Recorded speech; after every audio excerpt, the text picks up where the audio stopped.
just wondering what that is. No, I believe that was to run the water line down to the river and fix it. Go ahead, Kim. No, we originally, when we applied for that, we applied for money to come from Medicine Hat or Redcliffe. Actually, it was in the grant application, it was for Medicine Hat. And so we got, at the time, it was $3.3 million. And so we've already met with the province and met with Alberta Environment and Park, or in irrigation now, I guess. And now we're getting that project allocated to come, that 3.3 million, to use it for the line coming from Suffield, from the base, instead of coming from Medicine Hat. Just from the base to... To the hamlet, that's correct. Nothing to do... Nothing to do with the river, nothing to do with the coming from... river coming up. That's correct. It's coming, and so that would make it, because obviously the project is quite a bit smaller, from 17 million to roughly 2 million. So that was the reason for the change in scope for that grant funding. You do realize that line doesn't reach my house and my neighbors that are looking for some.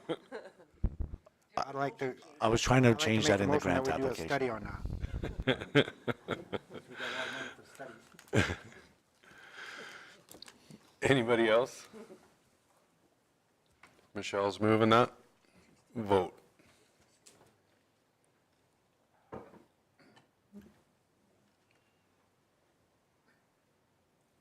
She. That's carried.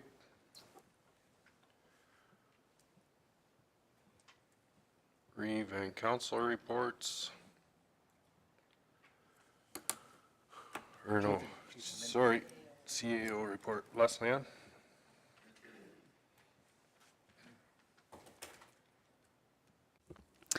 Thank you, Mr. Chairman. The CAO report is before you as presented. If you have any questions, we will try to do our best to answer them.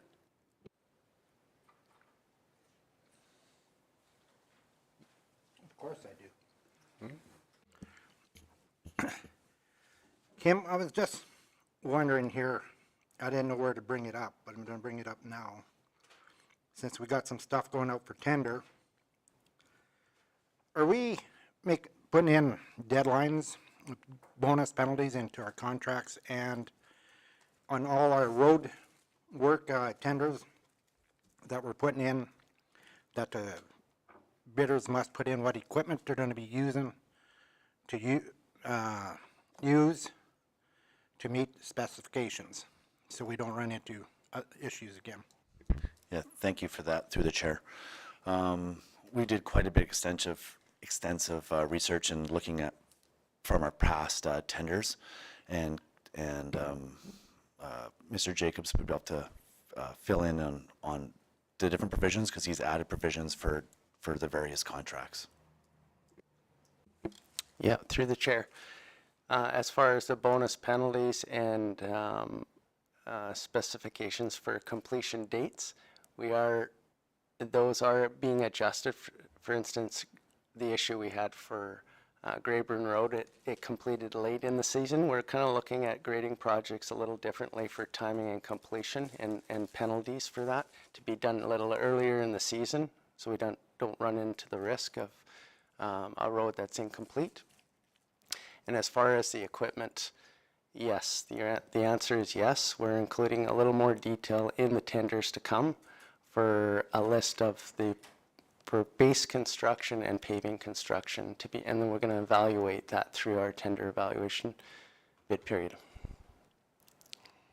Okay, no, as long as we're starting to put them in, because I feel, the bonus penalty thing on timelines is important. It makes everybody more accountable, and that we're doing it, because it's, and equipment. So I'm glad to see it's happening. I guess I have one with the planning. I'm just kind of curious where our talks are going with the UFA and how things are progressing with that program. Is there anybody here that can answer that? Or? Ken, can you answer? Or?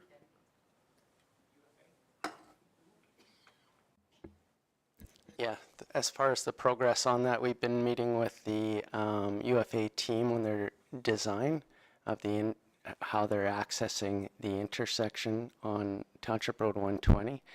And along with that, our development, there's some synergies between our proposed development and the lining up and the positioning, the offset from Highway number 1. So we're there, they have their direction, and their plan is to start construction first of spring.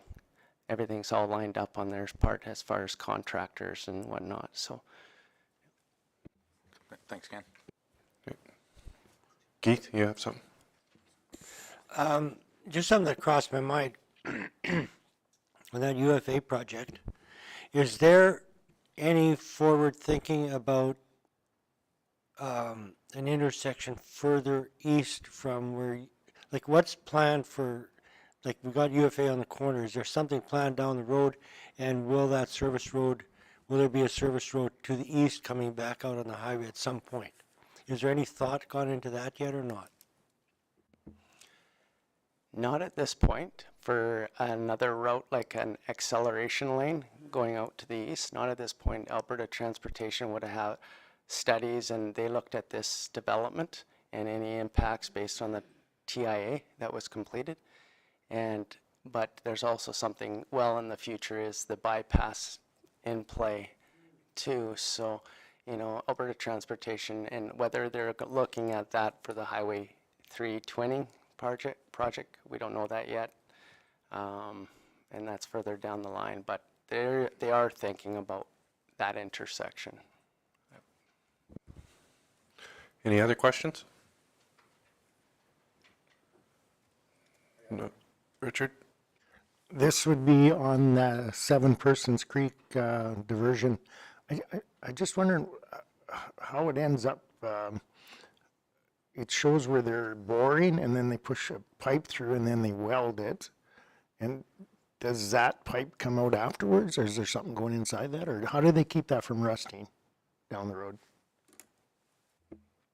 Through the chair. As far as the process of boring and piping, it's the standard practice, and the design is based on the steel wall thickness of the pipe going in, and it takes into account the degradation over time based on that thickness. So in this case, it is bored and pushed, and then reamed out, and then welded a section on in there and pushed. So it's a process that it's very unique, and only select contractors in the area can get the elevation right. You know, it's a risky thing, so there's a lot of care and attention to what it's how that process goes. But yeah, essentially. On that note, they're not, all the existing culverts are still going to be in play, are they not? Yeah, through the chair. The existing culverts, they get collapsed. They're down deep enough. Some culverts, they get, if they're closer to the surface and if there's a risk of settlement on the road based on their size, then they'll be grout filled with concrete. In this case, they're down deep and there's no risk of that with settlement. So they get abandoned. Any other questions? I had to pump them full onto Trans-Canada Highway. Do what we bored new ones, the old ones we fixed. Not seeing any other questions. Lloyd's going to move this CAO report. Vote.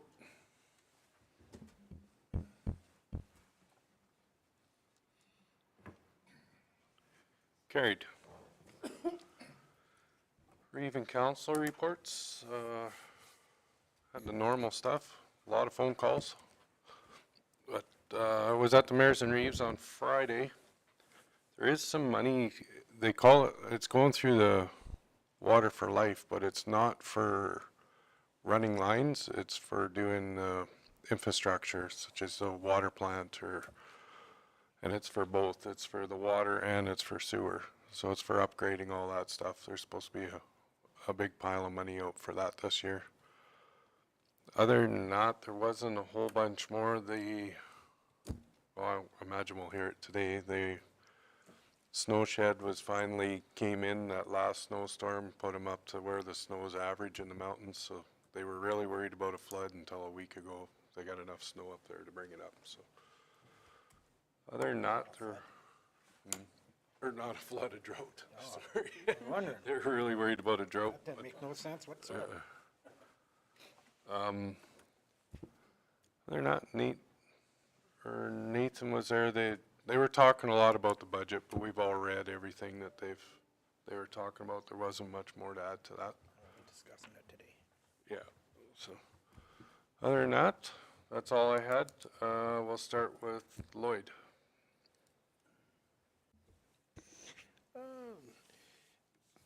It's been extremely busy with a lot of phone calls from mostly the roads, and the staff looked after them quite well, and everybody seems happy. Other than that, it's been quiet.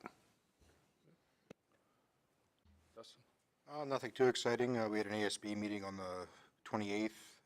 The only real notable thing to bring out of that, we moved to purchase a brand bait applicator for control grasshoppers within yards at a price of, I think it was $750. So, and how that works is essentially it's a hopper with a blower, and you can take this, it's called brand bait, and fill it up and then spread it around the yard. It's supposed to or it kills the grasshoppers essentially. So try that. We figured it was a cheap enough thing to try in the rental fleet. So, and on Saturday I judged district public speaking for 4-H, so that was always good as always. So the kids always got some real neat things there. So that's it. It has been pretty slow. I had a policy meeting yesterday, and then on Saturday I was at the trade show with Beth for a few hours. That was cool. Other than that, not a whole bunch. Shane? I had an Ag Service Board meeting on the 28th. Sat in the booth Friday night at the trade show for the Highway 320 Association. A lot of phone calls about roads and everything else going on in the county. And that's about it. I went to a Verge meeting on February 28th, and it was out in Foremost. We got a tour of their new the 40 Mile Administration Building, and it's very nice. They did a good job, and they just now they have space. And one of the phone calls I got was on the solar project that's been proposed out on Black and White by Township Road 100. A landowner is quite concerned about it and wants to know if we're going to be participating in the discussion with AUC. I think it would be that this is a bad idea to use prime farmland for solar panels. So are we going anywhere with that I could phone them back, or how do we handle this?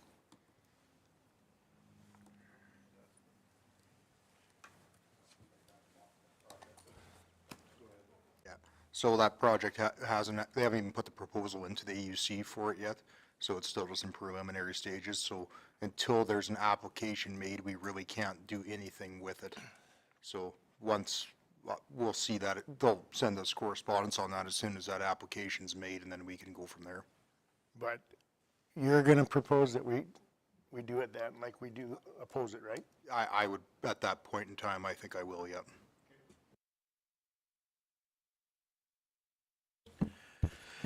Yeah, this is a bigger problem than just here. And that is all over now, where they're taking up valuable farmland or even taking up valuable irrigation land. It has to be put a stop. And I know some people will say, well, it's my land, I can do what I want. But guess what? If you own land beside Desert Bloom, you can't put up a 5,000 head hog barn. There are certain restrictions. And I think as RMA and everybody, we got to really start banding together and fighting this. Because enough is enough. On marginal farmland, not, but they're taking up good stuff, and even irrigation now. And it's getting out of control, and we got to start standing up. And how? We got to go through the RMA. We got to make a voice, and a strong one, because I feel enough is enough. So I'm gonna elaborate a little bit on that, because that did come up at the Mayors and Reeves. And some good comments were made to Grant Hunter and the other MLAs that were there. They're trying everything they can to add more water rights and get more irrigated land around here, and then the other side of the coin, the AUC's allowing them to take the water right, or take the land away that's irrigated already. They said, basically, what the heck are you guys doing? Like, the one hand has to talk to the other hand because you're screwing each other over. So the MLAs did get a little eye opener on that and kind of sat back and went, ooh, very well put to them. So I think the message is getting out there. It's just it's just starting.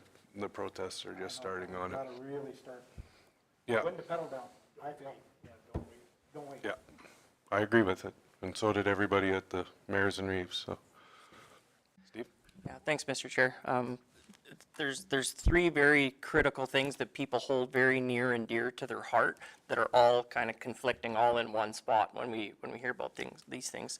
There's the property owner's right to make decisions on their land, right, and that's very near and dear to people's heart. There's as our Reeve has mentioned, there's the huge dollars being injected into infrastructure for irrigation and trying to develop more irrigable land.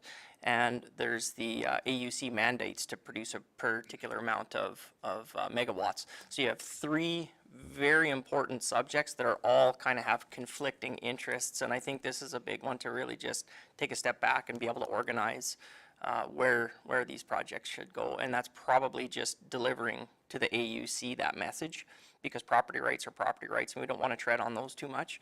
And the investment into irrigation, we know that's all in our favor. So really, I think our dog in this fight is perhaps with the AUC and making sure that they start to follow our direction. Yep. I think something else that people don't realize, and Richard and I just learned this at a meeting in the last week or so. They put all these wind towers in and everything, and they say, you're good to go. But now all of a sudden, all the lines are full. Everything's full, and all these wind towers are still coming on. So the wind towers that are out there, they're cutting them back 20% already on what they can produce and put into the lines.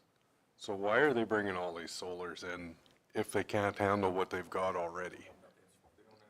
They don't have enough infrastructure built to handle the power they're trying to create.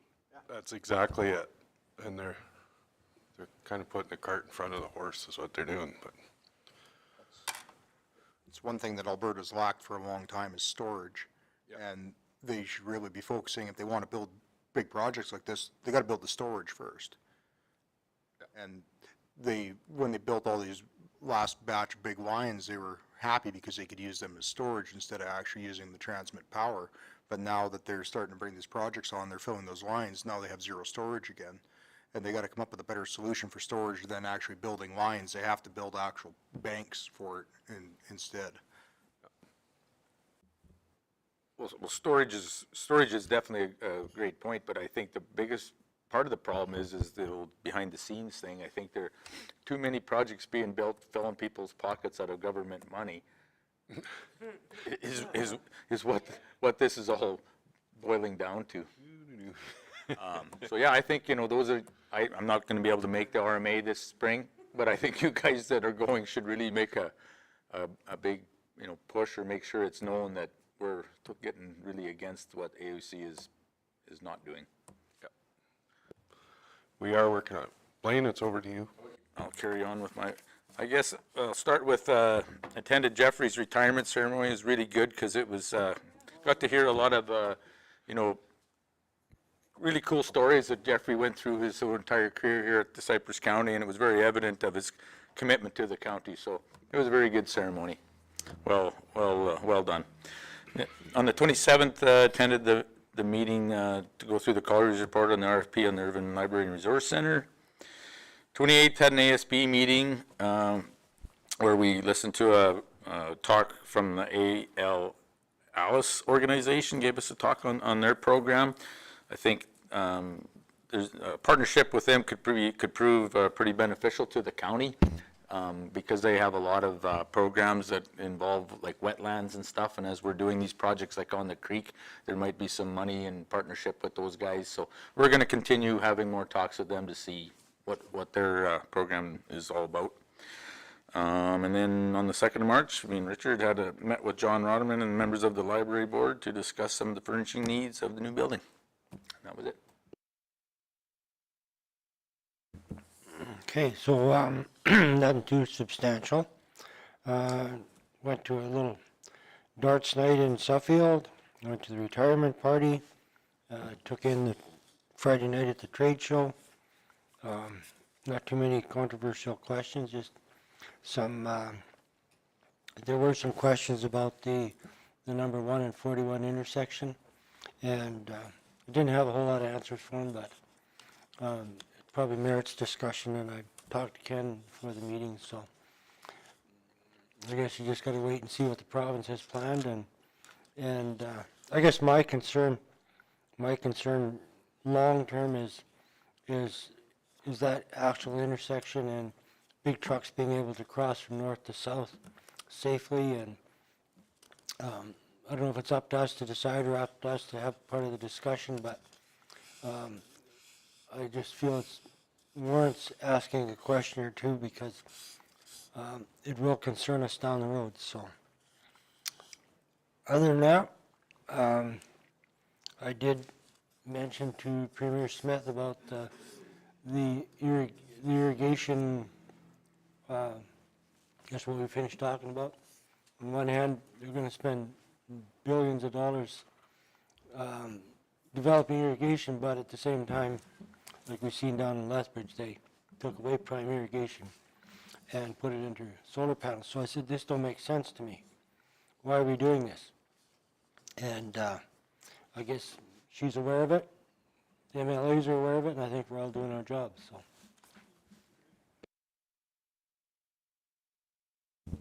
Just, Keith, on this intersection of Highway 1 and 41 over here, we've been talking with transportation, like there won't be an overpass because you can't put it in because the railway tracks are there. But we've been talking to them, and that's why when with the UFA design, we made them move back to be like the Highway 1 and 36 and at JBS, that a set of B trains can sit in between there because we know there is a problem there, and we have been talking with transportation about it. Because that's the easiest solution. But we have made sure, the planning department, that UFA has moved back far enough to allow an eastbound lane shift. So I just wanted to, I guess, bring up so that everybody is asking questions. You know, I'm sure you guys are well aware of the problem there, but I didn't understand what's been done up to now, so that's why I bring it up. On that same note then, so have we allowed for that lane in there? Okay, good. Yeah, and through the chair, that was actually identified in the, I think it was a gasoline area structure plan, or I think it was identified in there, so both of them have the setback.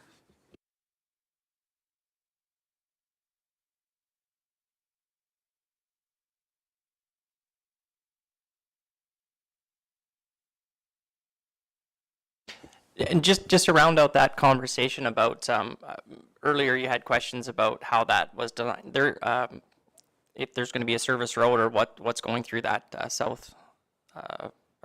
north end of that parcel east of the 120, there is a Dunmore area structure plan, and it does have the future realignment, whether or not we see that, but there is a bit of a plan for that area that everything falls into.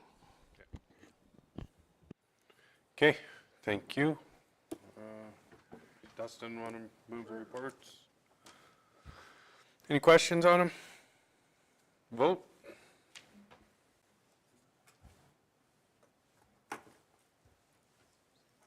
That's carried. 9.1, Kim? Yeah, thank you. It's, we had a request to do the Canada Animal Task Force for the feral cats in Dunmore. And so that's what the request is in front of you for the request for the, for funding for the support of that service. Thank you. I have had lots of phone calls on this. We're getting a lot of cats out of control here. Cleaned up 2 other hamlets. They all You moved want some here. cats? Well, I'll give Michelle? you cats. This is for Dunmore. Is there any, what can we do with Schuler? Because it's overrun, and I get more complaints on feral cats running around out there than anything else.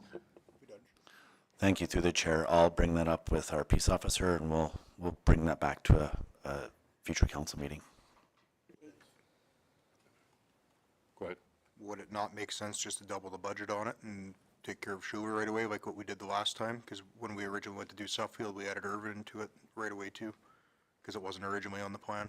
The only thing is, this is out of Dunmore's contract service, so it has, I think what Kim's saying is they gotta look at it and bring it back through Schuler's service area. Or do you need research on that before we move it?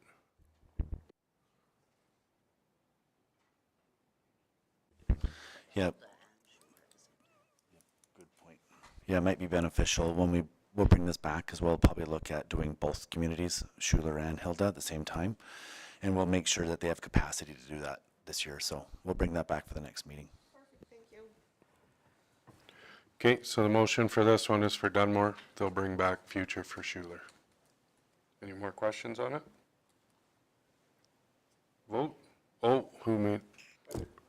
Dustin? Okay. I don't think I had it. Thank you, Dustin. Vote.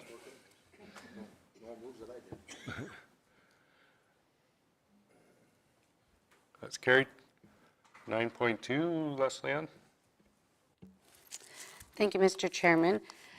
As you know, over the past, well, almost since the history of Cypress County, there's been a volunteer appreciation and citizen of the year event that's taken place.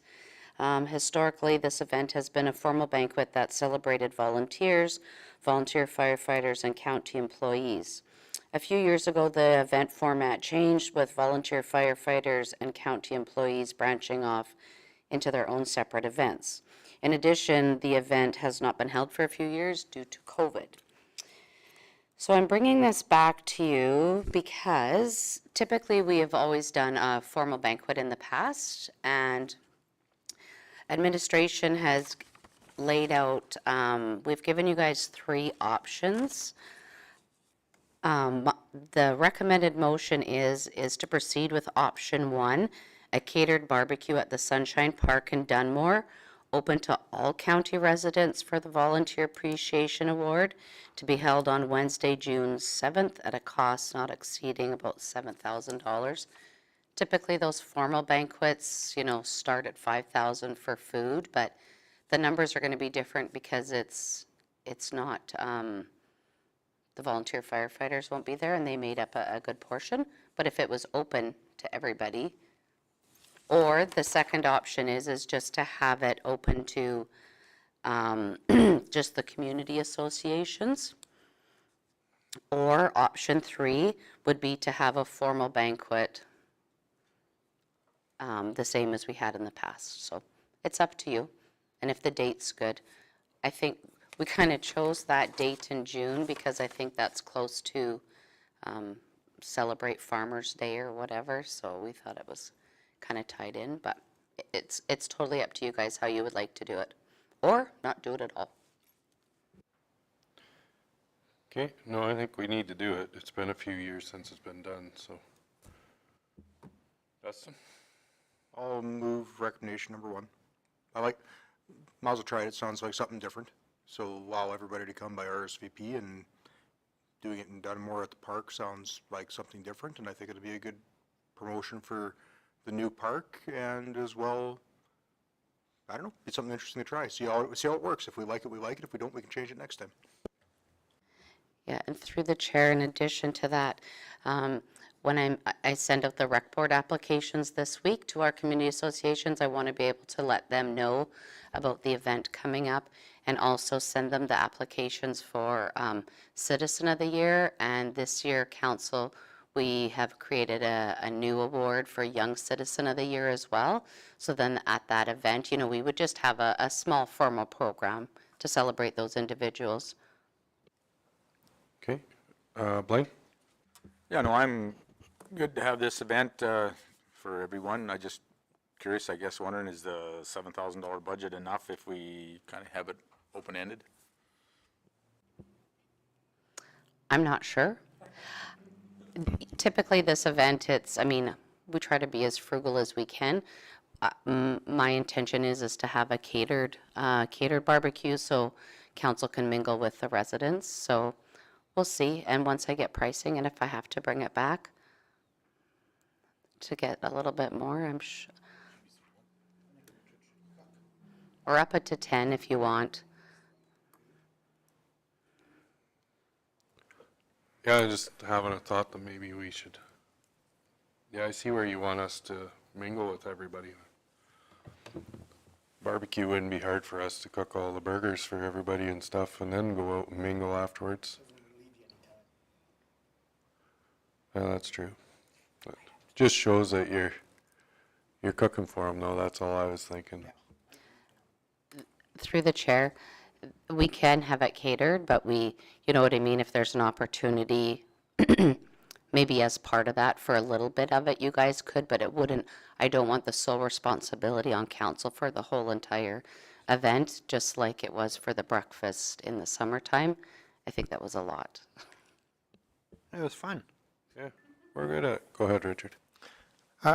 I could see down the road, we could still maybe do a community breakfast or something like that, but I agree, let's have somebody else do the cooking so we can actually visit with people.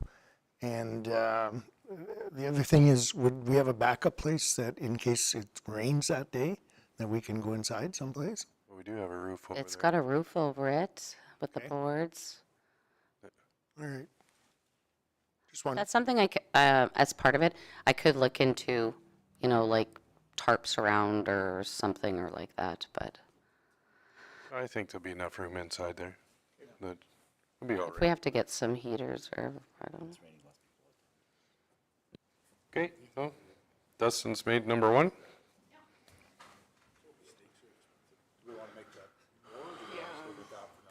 Do we want to up that to 10,000? Just 7,000 isn't a lot of money for something like that. And if you don't need it all, you can always put it back. I don't know, I mean, bulk hot dogs aren't that much. Have you seen inflation lately? You might need that. You want to amend it to 10? Okay. All right, any other questions? Vote.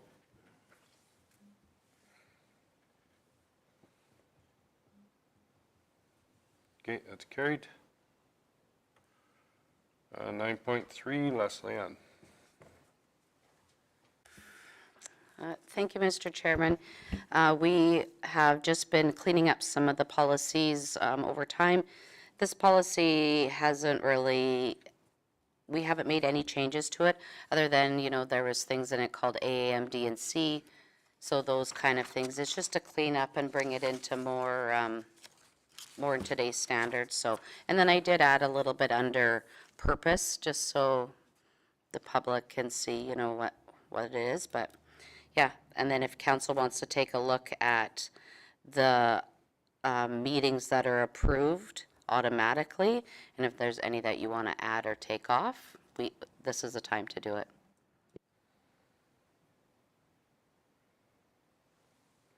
Richard, you're moving this one? Sorry, what was that? You're moving this one? Sure. I know. I'm not ready to make changes on what else is on there. I think we need to look at it again. But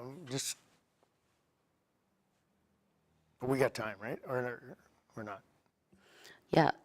When I looked at it and when I looked at other municipalities similar to us, and in speaking with the CAO, we felt that this was appropriate, what was on there, but it's always up to council's decision. Yeah, and it'd just be for the October organizational meeting, if we can maybe have it on the agenda and say the 2 weeks before, and then we can go through it a little bit and discuss what we're actually getting out of any of those committees and what we're not, and see what changes there are.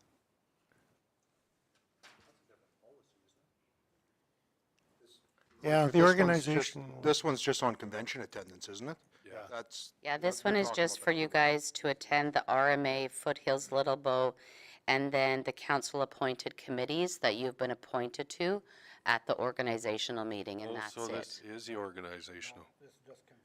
No, it says regular, all the council-appointed committees, so it's, No, it's two different things on there. Three yeah. So it's different three. things on there, So yeah. it's permission for you to attend RMA without a motion of council because of the policy, for you guys to attend Foothills Little Bow Association, and then for you guys to attend your regular and executive meetings of your appointed committees. Cypress View Foundation, ASB, any of those boards that you were appointed to during the organizational meeting. It gives that provision for. Right. Yeah, Kim? Yeah, thank you through the chair. So if you wanted to make changes, you would make changes through your organization in organizational meeting, and it wouldn't affect the policy. Okay. Yes. Yeah, Yeah, because it says authorized attendance, and that's a whole different item. Okay, Yeah, and then the last clause, it says, council must by resolution authorize attendance for a council who wishes to attend any convention or meeting other than the event not listed above. So, yeah, okay.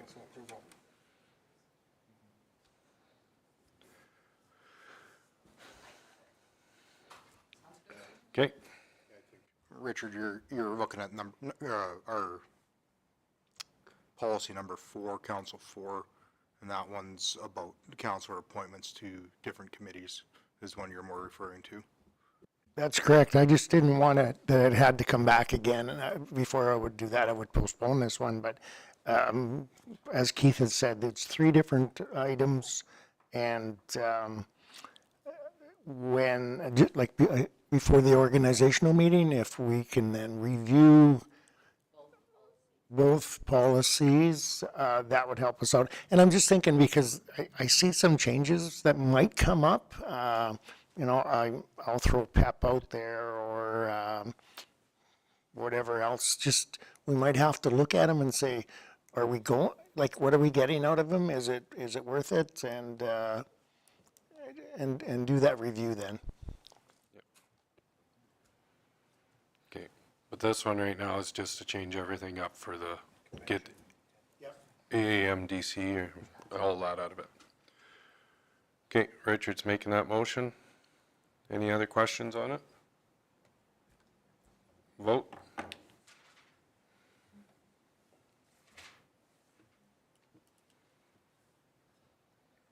That's carried. 9.4, Kim? Yeah, thank you through the chair. This was, we were examining our equipment, and we were looking more into the future, and we in talks with our heavy equipment supplier. We realized that there was quite a bit of efficiencies when you buy the snow equipment with the graders, and this was something that we were going to present at a later date. But then when the numbers came, we thought that it'd be best that council can examine this one before we make the next purchase. And so this works out to about $25,000 more for the snow equipment and also the ripper. And if we were going to buy that individually, that'd be well over $55,000. And then when talking to the auction house and also Finning, it would increase our resale value by $12,000 if we sold the grader with the old snow equipment. So this would allow us to update the snow equipment. And we have 6 graders that have our old snow equipment. That's roughly, they're on the 3rd rotation of graders. This would be their 4th grader. And we purchased them in the 90s. And so this would allow us that upgrade of that snow equipment. And there's some different different design features in the snow equipment that enhances safety and visibility, and it also we've had some damage of one of our graders this year because of there's a pole structure that comes up, and if the door's open, it'll rip the door off, and it happened once to us. So this is something, and that's why this came, because it happened actually this spring, and we thought it'd be better to bring this to council's attention and see if we wanted to upgrade the snow equipment now or wait to a future date. I'll make that motion that we approve it, and He's right. we'll just ignore Shane.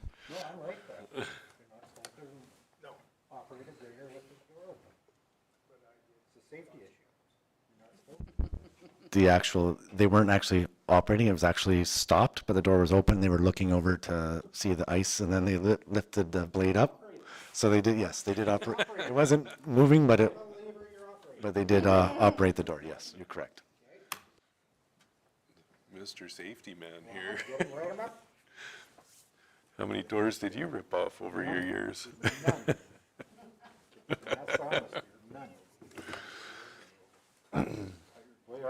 Any questions on that? Kind of makes sense to change them up now. So they're basically, the two graders are gonna come fully equipped with the, yeah, For 25 grand versus 55. 55, yeah.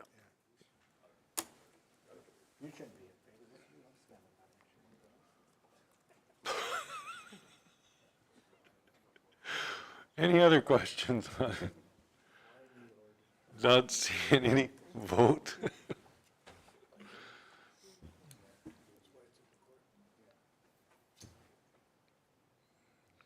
Mr. Lloyd, wake up over there. Thank you. That's carried.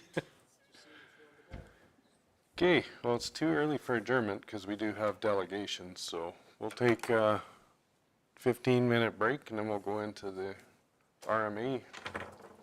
We didn't have any delegations today. Oh, because of the, because of the yeah, delegation. thank you. Look at her taking charge here. Recess till 12:30.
Now that our delegation is here, we will start a few minutes early. Great. Floor is yours. Awesome, thanks. Yeah, so I'm Tim Romano. I'm the director for the Milk River Watershed Council Canada, and Mary Lipway is my program coordinator. You worked quite a few years with Tara Lynn, didn't you? Back up at Grand Prairie. So yeah, so we're surprised to hear the news this morning. But yeah, but thanks for having us, Richard, for organizing us. I just want to, it's been, I think it was last time I was in talking to your council was like 2019 or something, like pre-pandemic. So I apologize. I'm really overdue for kind of giving an update with what the watershed's been up to and what some of the projects and things that we're working on. But off the bat, I just wanted to say thank you for allowing Richard to spend some time with us. It's been a great addition to council for the work that we're doing and making sure that we're reflecting your community needs, and you're part of the watershed too. Is the audio okay? Do I need to eat this thing better? Oh, it's okay. I don't, you're saying too much. His head will swell now. So. Oh, yeah. Yeah. Yeah, so you probably already have this figured out, but we are one of 11 watershed planning advisor councils in the province, and we're not for profit. We're a charitable organization as well, so we try to provide a local voice for community concerns to be addressed through like sound science and planning, research, and monitoring. And one of the things that I think kind of differentiates us from some of the other groups is that we do try to make sure we get our feet wet and hands dirty every now and then. We do a lot of stewardship work, working directly with our producers and meeting their needs and finding programming. Of course, we're across the 4 counties in Alberta, a good chunk of Cypress, 40 Mile, Warner, and Cardston to the west. And the most important thing about our watershed is that we are transboundary and we're hooked at the head and the hip with Montana. Majority of the water in the Milk River, as much as 100% of the flows, late summer flows, comes from the diversion from the St. Mary's system down by Babb, Montana. And then we have the treaty obligations to meet with the International Joint Commission to deliver that water on to the Highline communities in Montana, right, Havre, right through to Glasgow to the confluence there with the Missouri River systems. So pretty unique watershed, one because of the direction of the water and that big ass interbasin transfer that causes some issues. But the other issue too is that we have a lot, as you know, we have a lot of native grasslands and species at risk issues and other stuff too. So we try to do our best to meet the needs of producers across the area. Just a bit on our board, John Ross is our chairman still. He ranches down there not far from the 880. Ron McNeil represents NGOs. He's our vice chair. Will Lindeman, retired veterinarian, is representing water users as a treasurer, and Warren Cunningham's our secretary. A number of folks representing all the municipalities, and we've expanded this a little bit, of course, with bringing Richard and Roger Houghton as alternates for our rural municipalities has been really great to make sure that we have good representations from everything from ranchers to irrigators and academia and everybody else in between. So, and our only spot that's open right now is actually academia. We've had a hard time with having a First Nations representative for quite a few years, but we just recently brought on a gentleman from the Kainai that's going to help us out with that. So really our work is our core operational funding comes through Alberta Environment and Parks, or Alberta Environment Protected Areas now.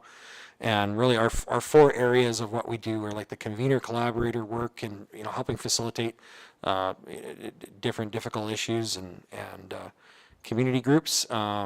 We do some monitoring, reporting, planning and policy, and then education and literacy. And really we accomplish all this stuff through our volunteer teams. So like one of our busiest groups, Ed Sloboda is the chair for this, is our community awareness involvement team, and he calls it the recreation committee because he likes putting together a lot of the watershed tours and events and things that we do across the watershed. And especially the last few years after the diversion failure, this group has been really active to try to make sure that we get the best information out to our water users, but also to the community members on when there's things happening on the river or other issues in the watersheds. So.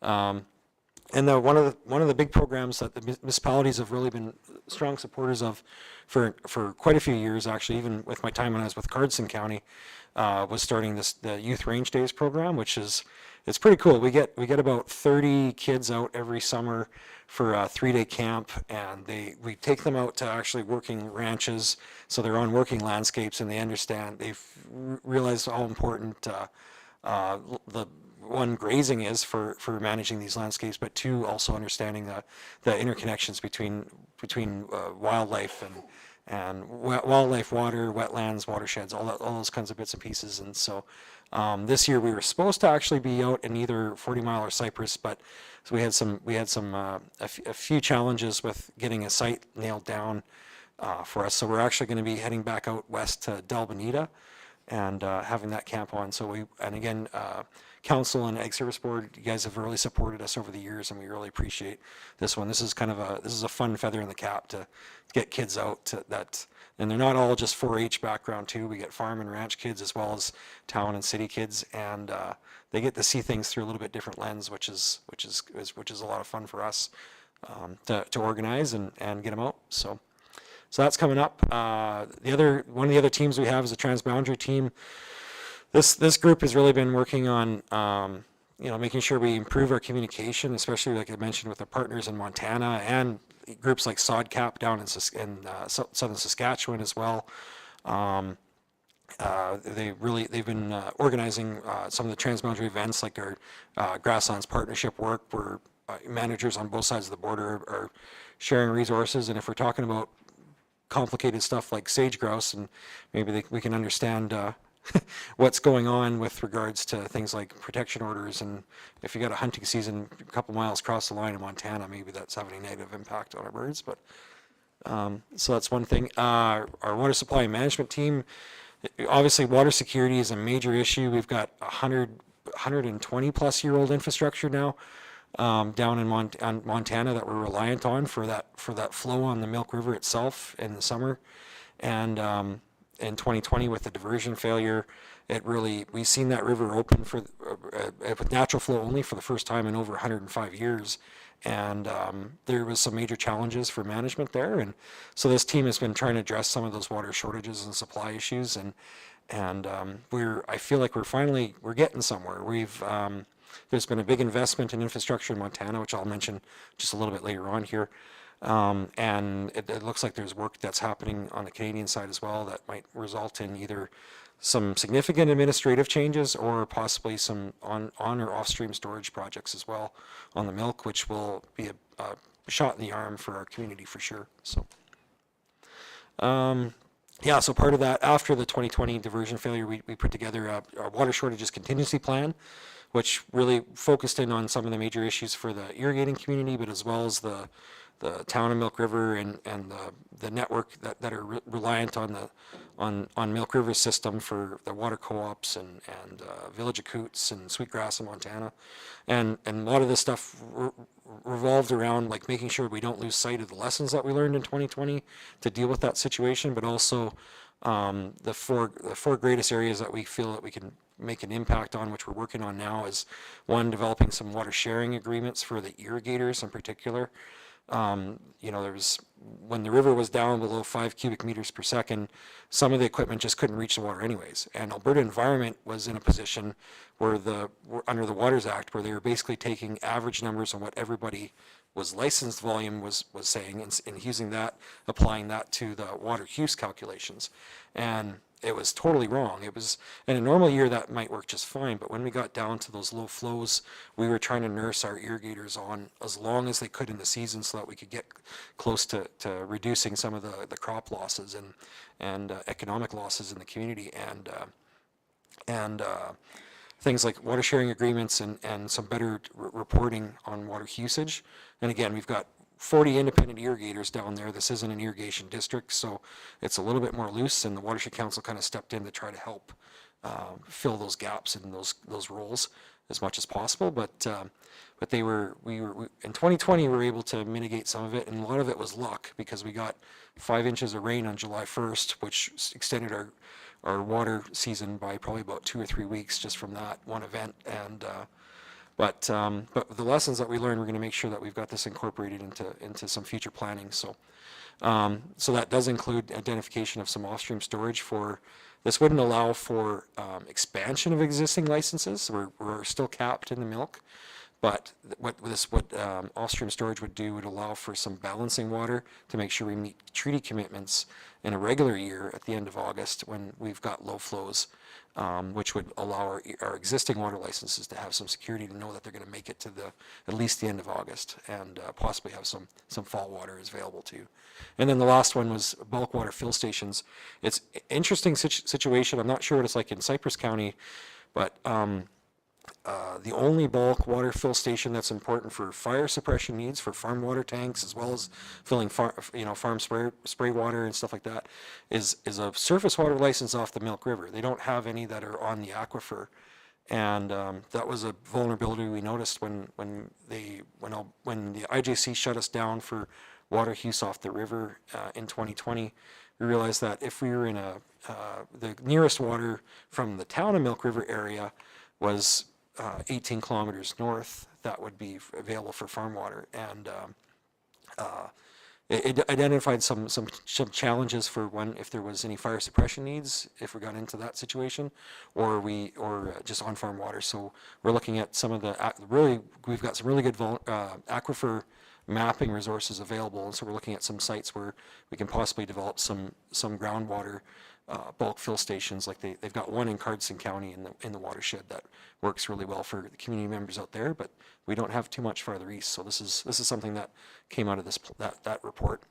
And again, it doesn't really focus on the long-term stuff. We weren't trying to say we just need to build a dam at the Forks and call her done. That's being pursued by other initiatives. So our work, we just focused on what we can do to literally put out the fires and deal with the immediate concerns for the community. And one of the other big things that's happening that we've been involved with is the International Joint Commission that manages from the treaty waters, the split between the St. Mary's and the Milk River. The IJC has got a big project underway right now, and hopefully you guys are tuned into it with the study of the St. Mary's and Milk River, and they're looking at administrative and structural changes that can be made to the whole system to benefit both countries. And it's about a 4-year project. It's like $1.8 million, a ton of modeling, different teams that are working on different project teams right now. I'm involved with the Aquatic Resources Working Group, and one of our board members, Ken Miller, is with the public outreach work and looking at the impact on irrigators. And this study, for the first time probably ever, instead of it just being protectionist and saying, well, Ken Miller, my board member there, his famous line is that we're donating every year 20 to 30,000 acre feet of water in the early spring to Montana that was legally entitled to us. And if we had an impoundment, then we'd be able to put that water to work. But the reality is that this study is actually saying, okay, how do we manage the system to the benefit of both countries? And if there's a Canadian storage, yes, it might help us to collect that 20,000 and put it to work, but we could also have enough room in there for 40 or 50,000 acre feet of water that's entitled to Montana that we can store, with changing climate and all the other issues that are going on right now. When the conditions line up right, we could be storing Montana water and then releasing that later on to help their irrigators. And on our side, it's a drop in the bucket. We've got 8,600 acres of irrigation on the Canadian side of the Milk. On the Montana side, they've got about 150,000 acres that are reliant on this 120-year-old infrastructure. So they've got a lot invested in that to make sure that we're doing a good job. And that's where I think this project is actually going to find some good solutions that are going to help both countries. So, and we had the international commissioners from both the federal government in Canada and U.S. were down last summer. We did a tour with them and got them to meet some young irrigation families that really have skin in the game. They're trying to make decisions that are, important and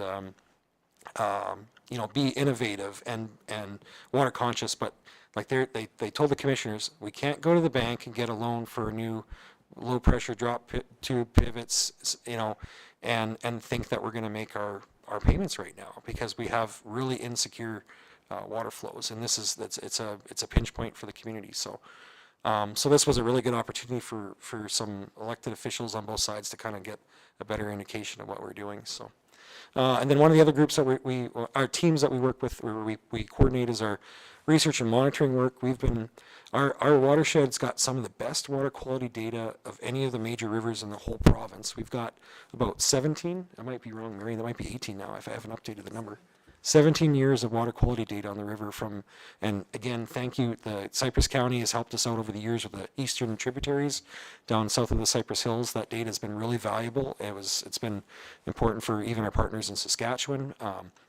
And the data on the Milk River itself really is a good news story. There's a lot of stuff happening, but agriculture is not playing a negative role whatsoever. And so it's been a really good opportunity for us to tell that positive story and like we've done some things like addressing, you probably know, like in the last probably 10 years, there's been a ton of public beach advisories, closures for writing on stone, for instance, that have been really public. And some of our work has actually disproven what they were looking at and that they weren't really telling the full story. And so this water quality work has been excellent, and it's helped also support projects like our watershed restoration resiliency work, where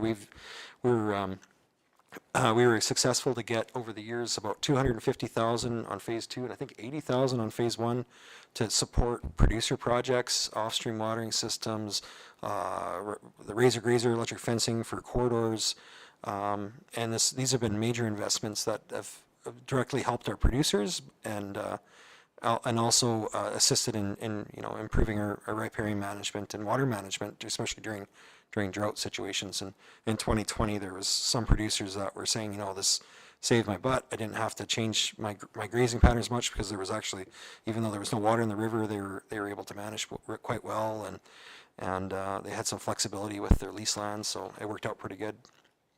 Another one, the big project that we're just finishing up right now is our Trans Mountain State of the Watershed Report. So if you've probably seen the green covered coffee table books that we did back in 2013. This is 2023 is going to be 10 years since the last one, and we're just updating that right now. And it's kind of I describe it as like the Reader's Digest version of all the research, monitoring, wildlife information, community statistics, and tons of maps for the whole area for Montana, Saskatchewan, and Alberta.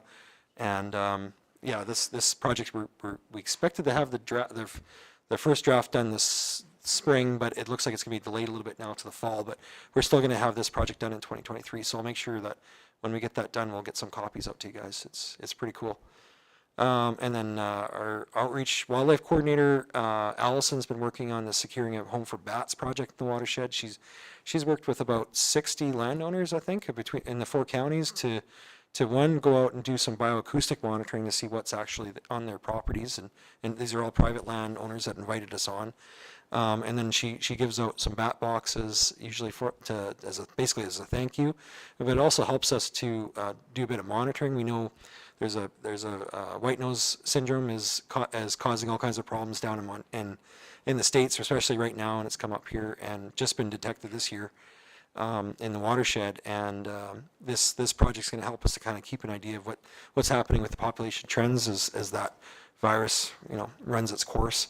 And the cool thing is having this network of bat boxes and these bat condos that we're putting up, it helps us to understand what that impact is, and it's really been a good news story because we're finding this isn't like Eastern Canada where most of the bats are in 3 or 4 major cave systems or abandoned mines, where they're really distributed here, which is meaning that they're a little bit more resilient to some of these challenges. And so it's been an interesting project, and we got some continuing work on that. And then another one was this last year. We did this Producers Leading the Way project, which was a chance for us to kind of get I know like Cypress County was approached previously about doing like a municipal tax credit system or program with Environment Canada, and there's reasons why Richard and I have had conversations about, there's reasons why that's not necessarily the right approach. And one thing that I really wanted to do is be able to capture producers' thoughts on what is appropriate, what they would be interested in for incentives for biodiversity, species at risk programming, or just keeping native grassland right side up, or recognizing that there's value to having that grass right side up. And so we did this survey work last year, and again, thank you. Lisa helped us coordinate getting all the leaseholders and engaging as many landowners as we could down in the watershed part of the, and we really wanted to understand what are some of the motivations and barriers and things, and what can we do better, and put our back against the wall to support our producers if there's going to be interest from organizations like Environment Canada that want to do this kind of work. And I like this, some of the comments: bad soil, unfarmable, wife. That's why we didn't, that's why we're retaining native grasslands, we're not tearing it up. So, there's, things that influence, obviously, time and finances. This is not new to anybody around this table, but I think it is new, unfortunately, to some of the folks with Environment Canada and CWS that were interested in these projects, and having to deal with people that have never had to make a living off the land. Like, these are the comments that we received from the surveys, and absolutely they're important. So there was a few key recommendations that we came up with, and one of them that we noticed is that it's bloody hard to make sure that our producers are all informed of when there's incentive programs or workshops or whatever happening, and I think we're going to do a better job of trying to put together some community lists. I know, like, obviously municipalities have the ability to contact producers through contacts on tax rolls and things like that, but with FOIP and things, we got to be very careful. But there was definitely a lot of people voiced concerns that they're frustrated out that they're too far from Edmonton. They didn't hear about some of these programs fast enough to take advantage of some of the incentives and things. And so we're going to try to be building a better list, removing disincentives, encouragement for disturbing native grasslands. That's saying, it's hard. It's a hard decision to make, but it's something we're going to deal with, including the province. Like, basically, they said, like, if there's going to be any kind of incentive programs for retention of native grasslands or wildlife-related issues, it has to involve lease land, especially in our area where we've got such high amounts and such low numbers of deeded land, and they can't just get picked on for their deeded land all the time. And if you're going to be managing your lease land, it's not the government of Alberta that's dealing with it, you're dealing with it, so you should be receiving incentives. So that was really important, and that message, we're making sure it goes back the other way. Reaching out to the community, that people are telling us, don't wait for producers to come to us if we need to. We've got incentives or programs or things that we want to improve on, and this goes for the service boards too, is to make sure we regain contact with former participants and let them know what's happening out there. This was an interesting comment. It was leaning on trusted partners. Producers want to work with the groups they know. They don't want someone, and you guys know it, I don't either, don't want someone playing the yard with a Environment Canada sticker on the side of the pickup or Alberta government sticker on the side of the pickup sometimes. And they want to work with the service boards. They want to work with maybe the local NGOs to an extent, and having those options are really important. And then the potential for there is lots of interest in some of the what's old is new stuff again, like the old extension programs.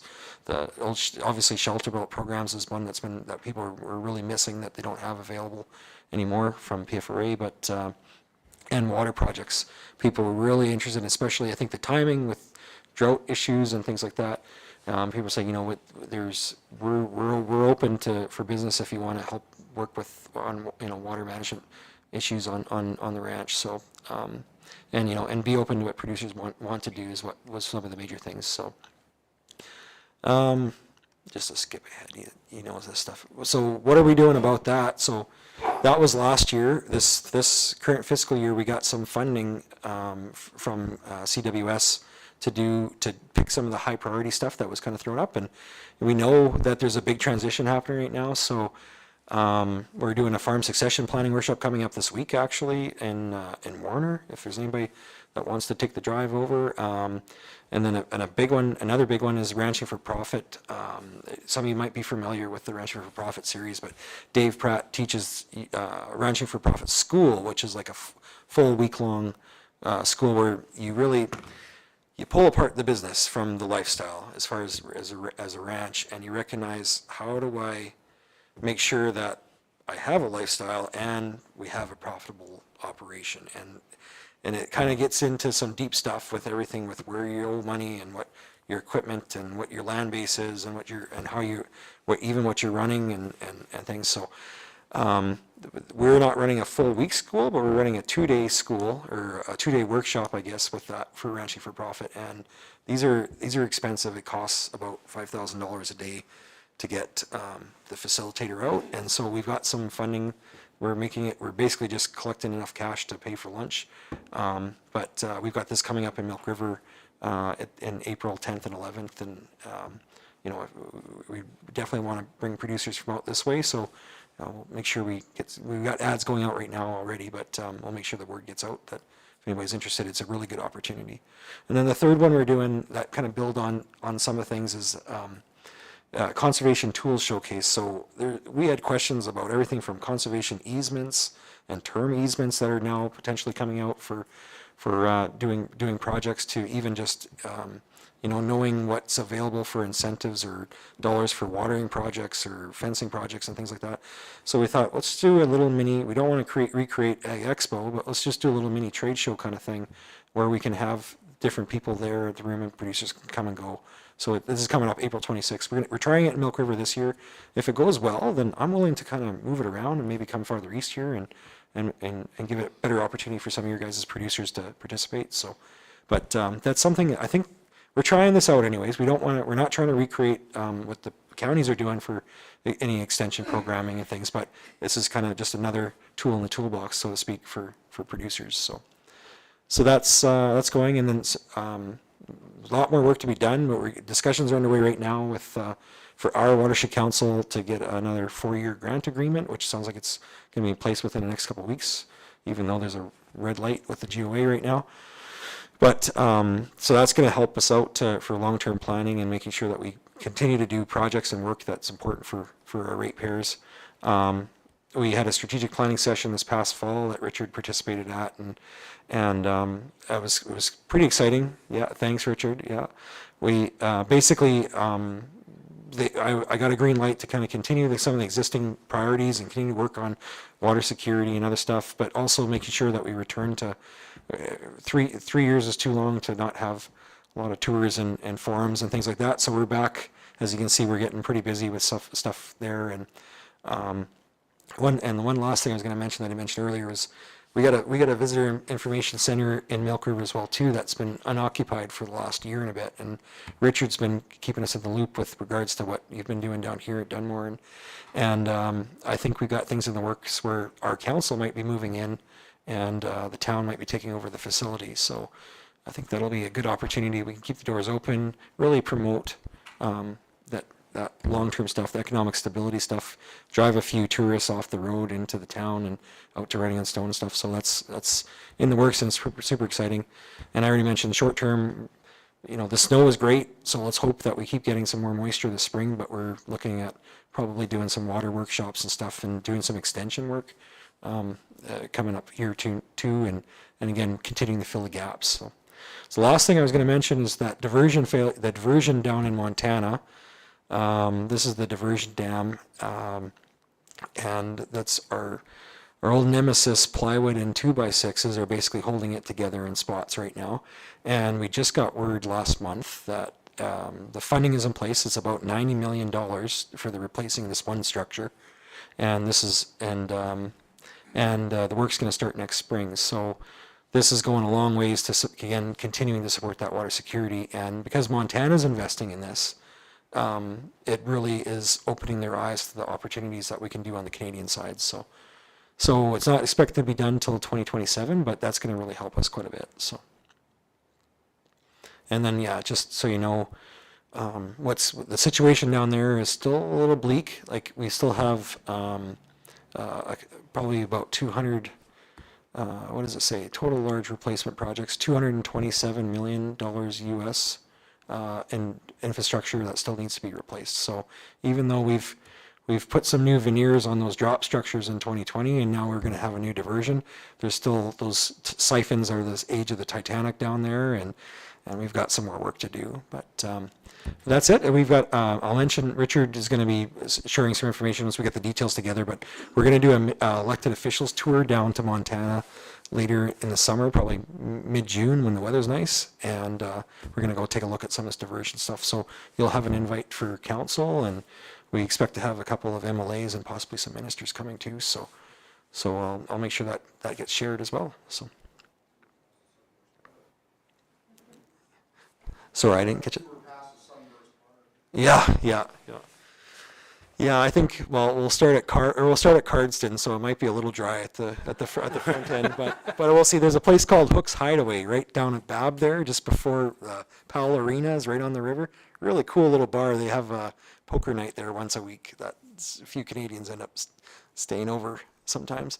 But anyways, there we'll probably we might find a beverage or two in there, so we'll stop there.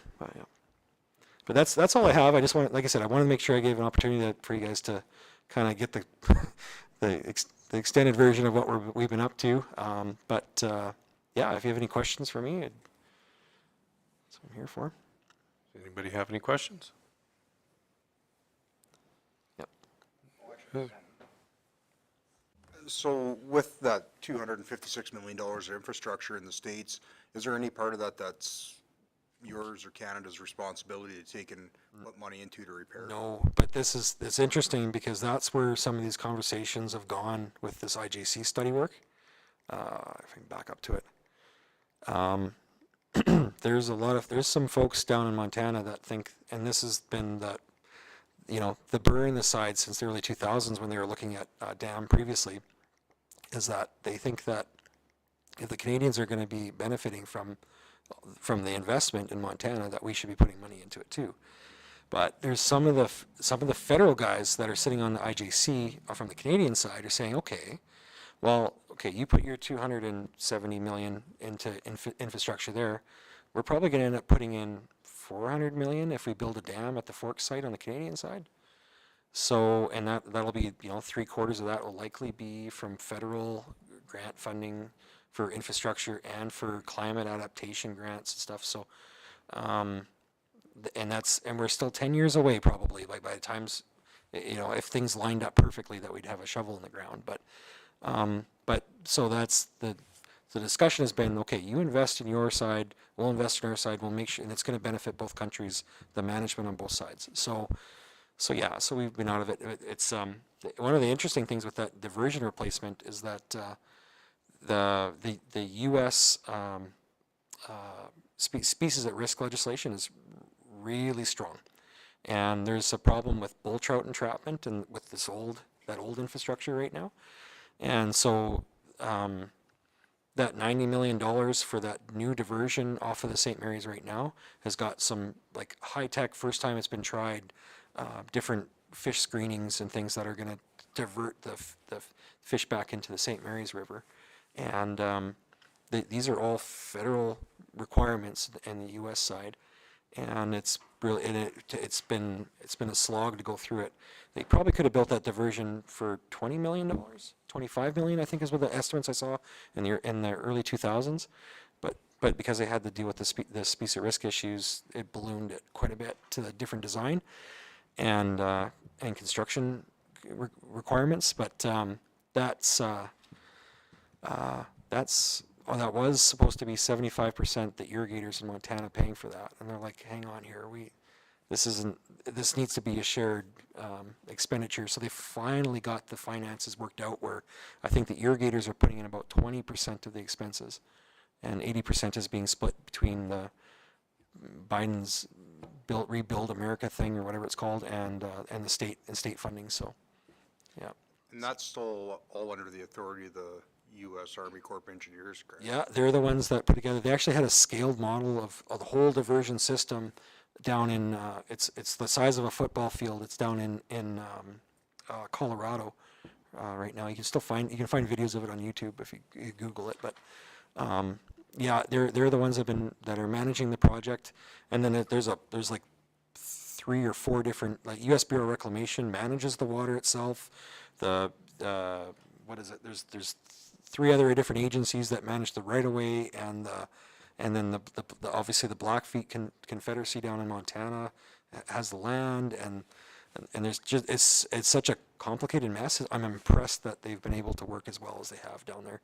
If that was on the Canadian side, I think we'd still be twiddling our thumbs trying to figure this out, what it would look like. So. because their turnaround on that was actually rather impressive when that washed out. Yeah, and like I have to thank, I say it all the time, but Glenn Motz and Grant Hunter worked hard to get permission to bring materials from the Canadian side. Like we out the Nelson pits, where they used all the aggregate from Del Bonita. They had concrete from Cardston. Southwest Concrete was sending trucks down there like 5 or 6 a day, and for doing all that, and that saved them about 30% of their budget, and it shaved off about 40 miles of driving around from where they would have had to bring their materials in on the U.S. side, which was a dirt trail, like literally 2-track trail. On our side, we by having that regular border crossing opening up, they had 2 kilometers of gravel road. That was it to get to the drops. But yeah, and if that happened today, I found out that the Buy American policies that Biden's got in place likely would not been able to source the aggregate from Canada. So it would have cost them more, and they likely wouldn't have had it rebuilt in a year. It would have been a lot longer. So yeah. Richard? Just so everybody here probably could learn this too, how, that water that comes out of St. Mary's, it's pumped out into a reservoir, or is it all strictly, It's incredible irrigation. Irrigation infrastructure is what I was trying to say. There's 2 reverse siphons, so there's a the diversion structure there above at the top end of the canal takes the water off the St. Mary's, and it parallels the St. Mary's for probably about 6 or 7 miles before it drops into that picture at the top there. That's the top of the 2 8-foot pipes basically that go down over the St. Mary's Valley and then up over the Continental Divide and then drop it down into Spider Lake on the other side. And it's like the cojones on the guys that engineered this in 1905, 1906. It blows my mind. It was just one of the first of the Army Corps It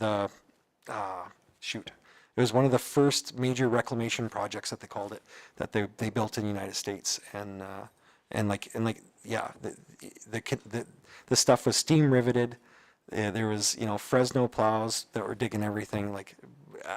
It just blows my mind what they were doing, but it's held up well. It's served itself incredibly well. It's probably 60, 70 years longer than it was ever supposed to be designed to hold up for.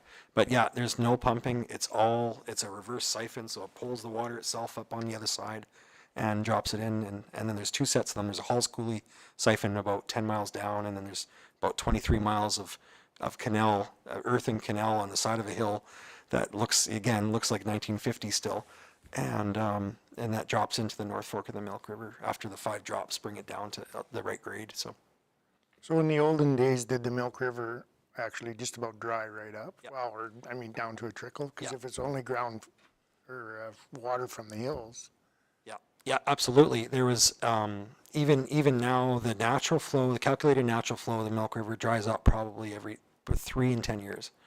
And yeah, and their early records, pre-diversion records and stuff, that was one of the reasons why they seen it as a good conveyance to move St. Mary's water over for the Highline and Havre, and it really opened up settlement. And like there was you can still see driving through some of those ghost towns on that Highline highway. Like they sugar beet plants and all that kind of stuff. It was Tabor before Tabor.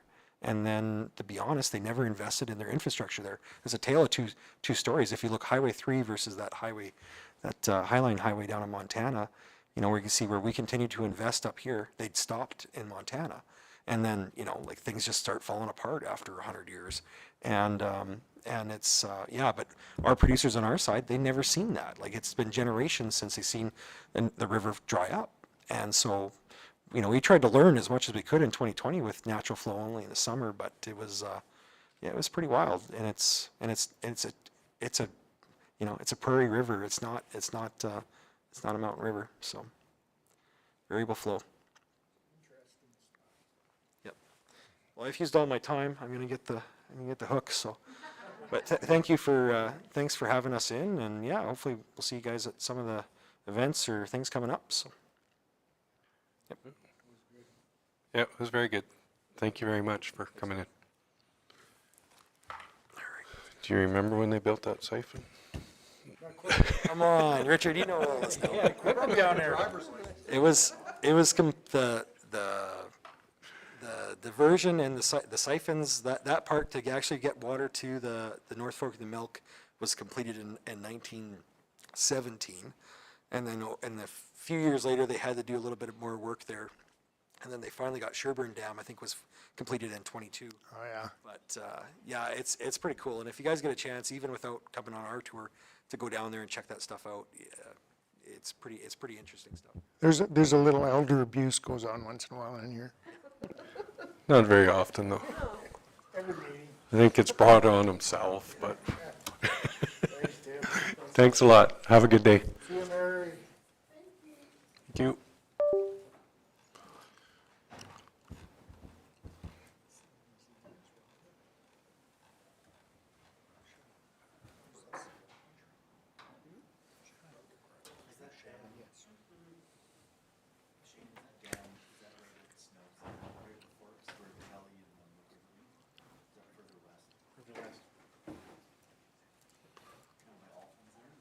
Yep, down there. See what your graders brought? See what your graders brought? No. 162 and 159. Then you were worried about where they were at. Yeah. Come on up, young lady. Pretty good cabbage for them.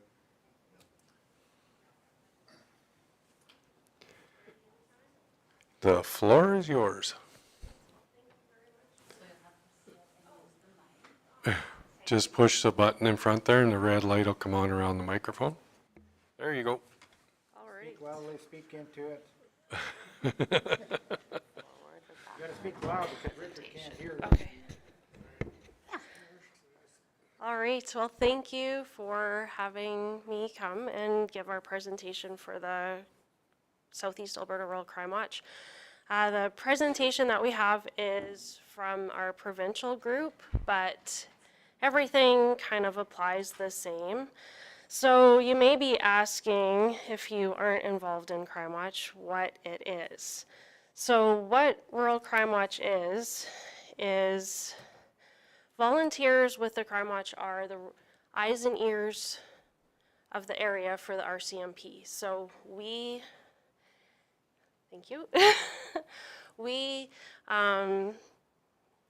in our areas, we know what's normal, we know who's normal to have in the area, what activity's normal. If we see stuff that's out of the norm, then we call it in to the RCMP. Maybe there's something going on, maybe they don't know about, maybe they're tracking some activity. We can give that information to them.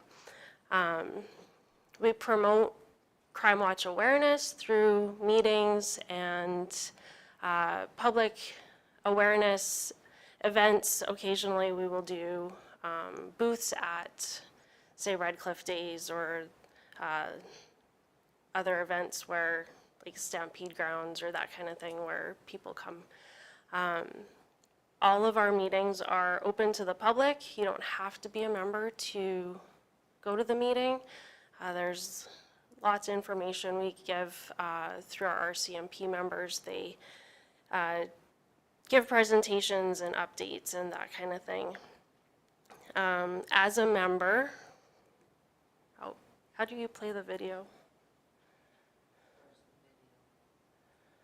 If you, yeah.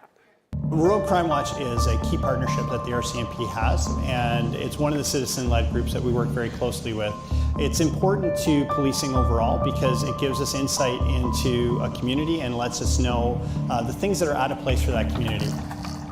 Crime prevention is a priority for the RCMP in the province, and we require the assistance of the public and groups like the Rural Crime Watch to assist us in this important endeavor of crime prevention.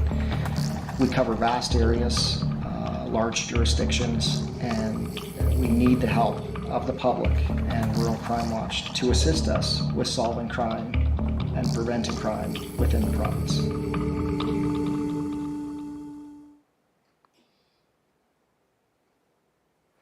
Okay, so that is a little summary of what Rural Crime Watch does. Now, Also, what we do, through our local group, you can buy signs, you can be part of some of our crime symposiums that are held throughout the year at different locations in the province. It's really a network of different groups working together to keep information and methods of crime and stuff flowing throughout the province. If there's a trend in one area, that's shared with other groups so that they know, potentially what could be happening. Our group was formed in 1980. The provincial body was formed in 1978. It sort of started out as a group of cattlemen ranchers that were taking a stand against some of the crime that had happened in their areas, and it grew to be province-wide. It's involved with Farmers Advocate, cattle producers, Fish and Wildlife, and Report a Poacher program.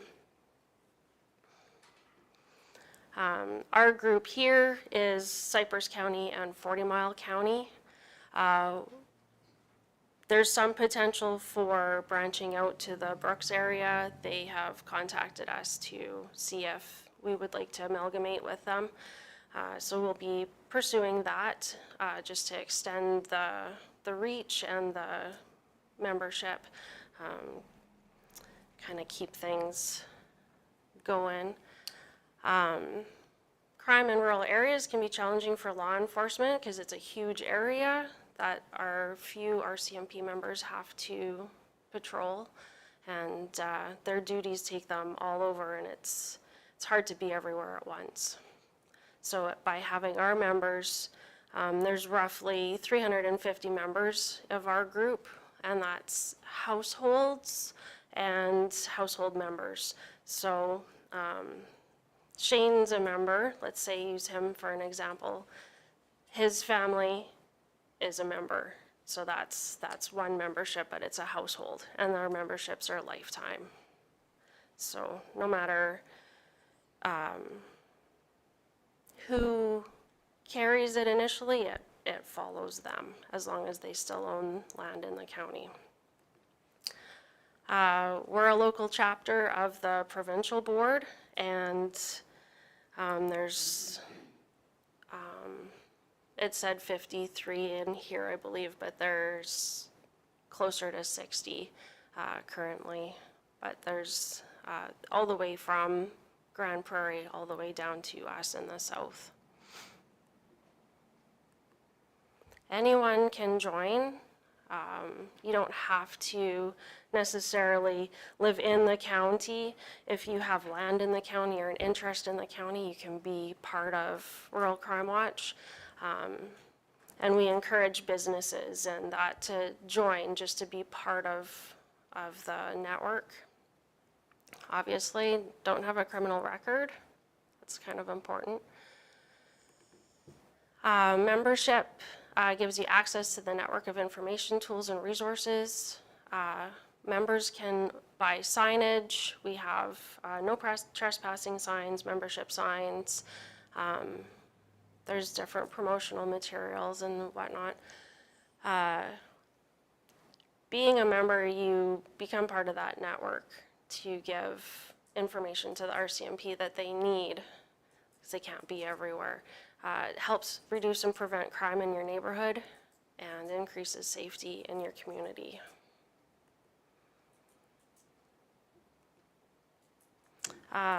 As people join, they are added to our fan-out system, which is direct from the RCMP to our members.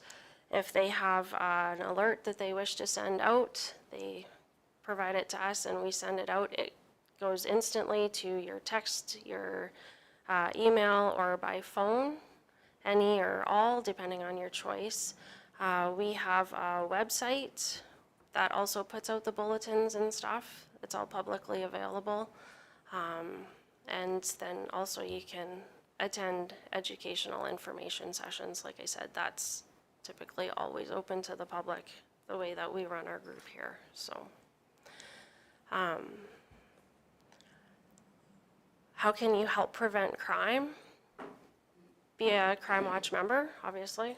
Be active and involved in your community program and work with your local law enforcement. Report suspicious activities to the RCMP.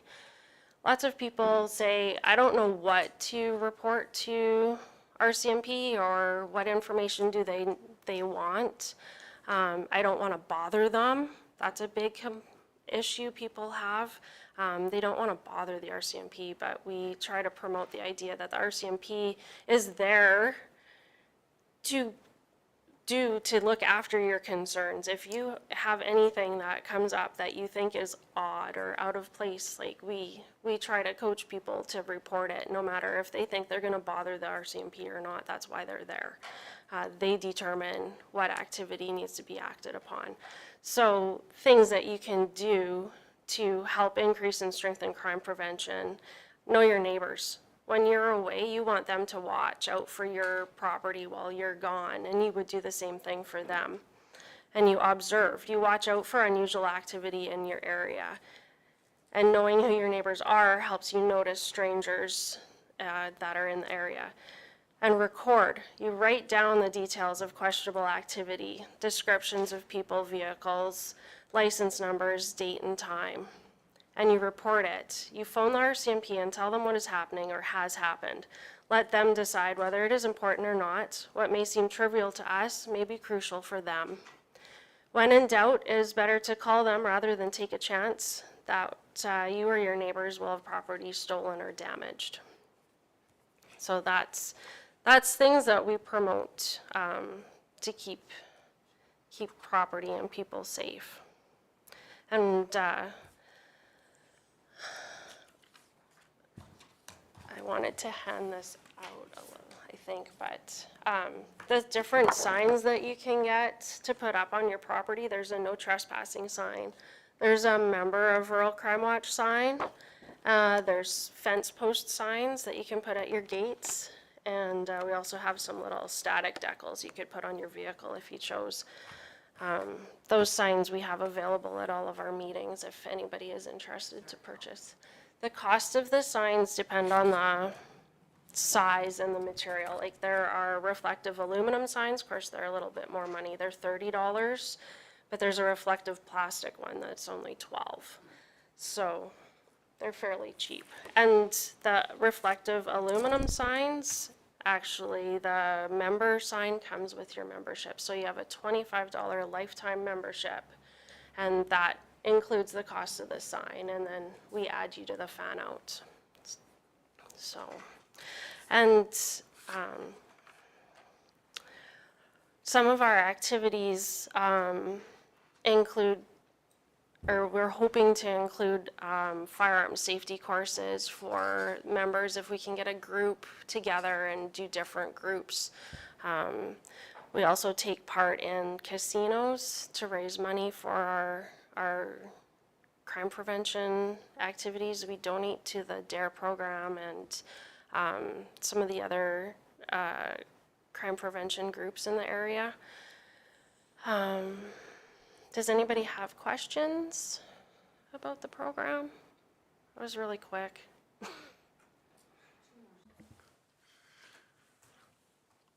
Does anybody have any questions? I think a lot of us have been to the meetings, so it's We a appreciate good refresher for us, though. that. Yeah, for sure.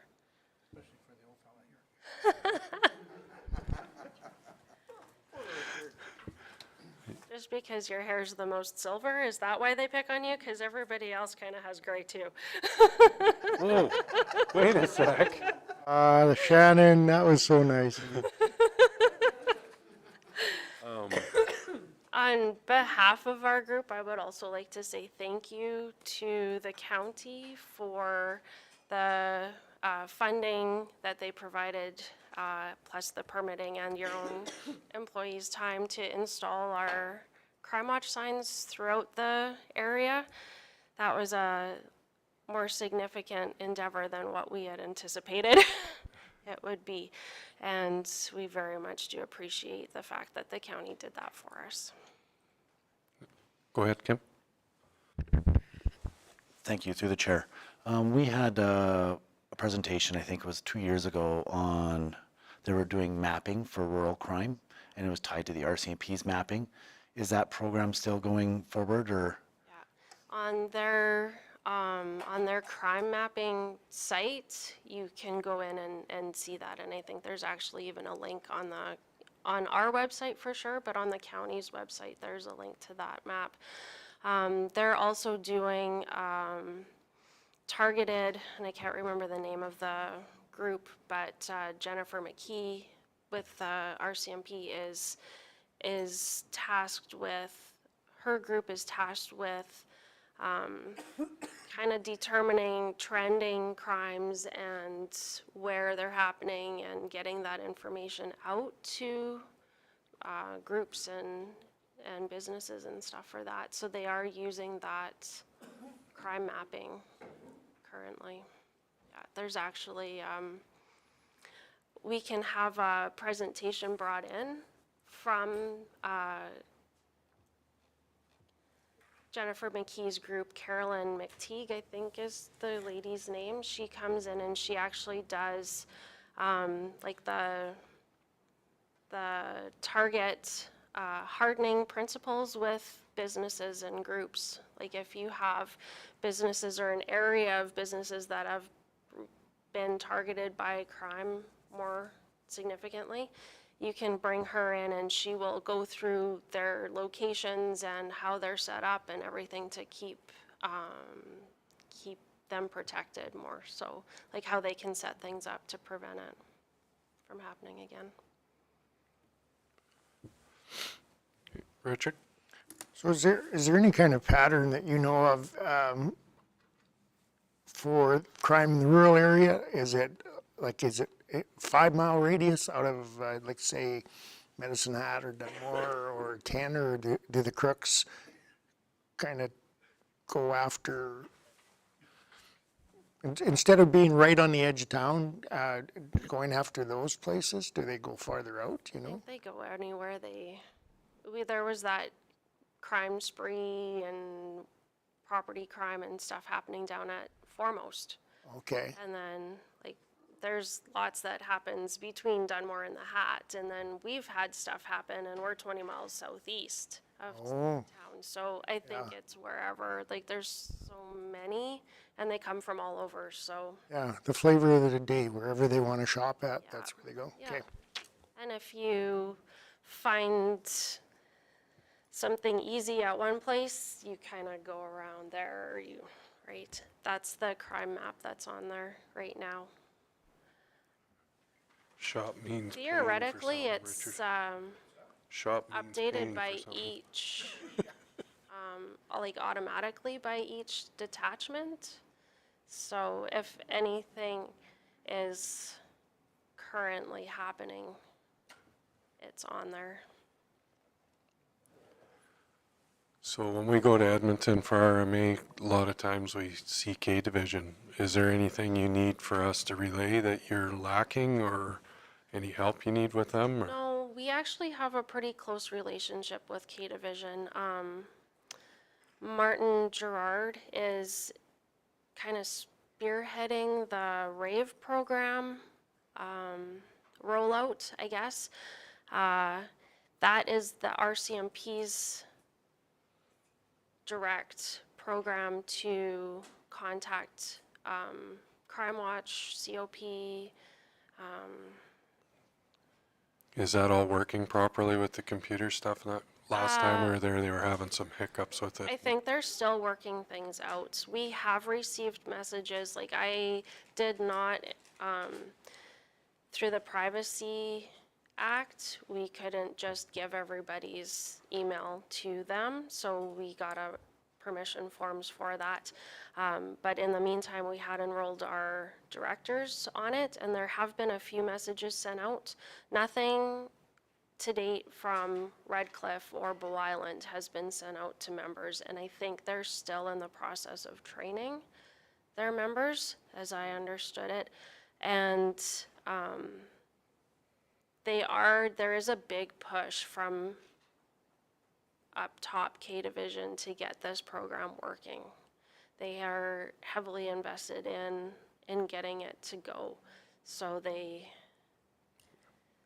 are pushing, That was our impression when we were there, so, yeah. And yeah. that's the problem. Yeah. Yeah, we've, as we understand it, the driver is going, they're just not got everybody trained on it yet. And I'm not sure if it's because, like, I don't know if the program's easy to use or if it's hard to use or if it's something that they just have to get in the habit of doing. Like, people are creatures of habit. If you introduce something new, it's hard to get it rolling. But I know that they're pushing very hard. But it's still not active for Redcliffe or Bow Island. I haven't received any messages from them. Okay. I know that they also have been somewhat slow to get fan out messages to us for our members. Like occasionally, if you contact them constantly, you get stuff. But if you don't contact them, then they forget, right? And with new RCMP members coming in and going all the time, they don't necessarily know. Okay, go ahead, Les. We actually run into the same problem. One of the things that was told to me was that they don't have a communications person. Oh, yeah, I've heard that. Yeah. So they said that's kind of the reason too. But I mean, yeah, there's an app and Yeah, it's, yeah, and some of the members didn't even know about it. So yeah. I find that we have to go to the detachment and remind them that we exist. Like, I feel like we could have a better relationship with them, but because of turnover and everything, it doesn't always stick. That's good, that's what we need to know, because I don't know if we've got one coming up. Do we have a meeting with them this time? I think we do, so usually Shane and I go and have a chat with them, Yeah. so we can reiterate all this. I think it's Sergeant Cordy now, correct, for Redcliffe? Yeah. Yeah. I do get a good feeling with him that he wants to be more involved with Crime Watch and do more things. I'm not quite sure if all of his members are on the same page. Okay. But we do have a really good relationship with Rebecca.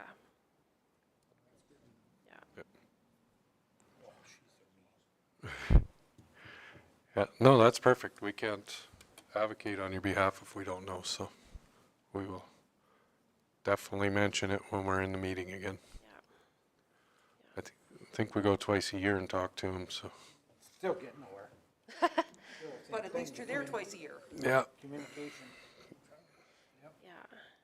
I think it was different when they had Jeff Waits there because he was kind of looking more after that kind of thing, but I'm not sure that they replaced his role with the new person. We will ask those questions. Yeah. Yeah. Yeah. Yeah. Any other questions or comments? Yeah, no? Yeah, I covered it quick, so if there are any questions then, like, definitely ask because, And we all should be a member. yes.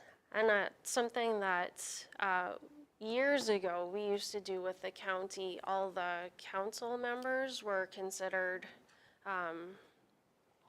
honorary members, but as councils have changed and administrations changed and we've changed, and that kind of got forgotten. So, Councillor Brost would like to be a member, but he has a criminal record. What can we do about that? Now we know where to look. Look at his eye. but yeah, that would be, okay, perfect. Yep.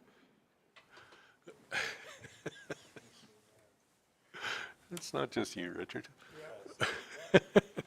Everybody gets it. All right, well, if there's no other questions, thank you very much for your presentation, Thank you very much. taking the time. And again, if you come up with anything that you think of after this, just let Les Ann know and we'll bring it forth for you. For sure. Thank you.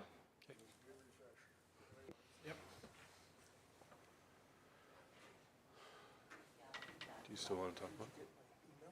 Yeah. So just meet with them? Okay.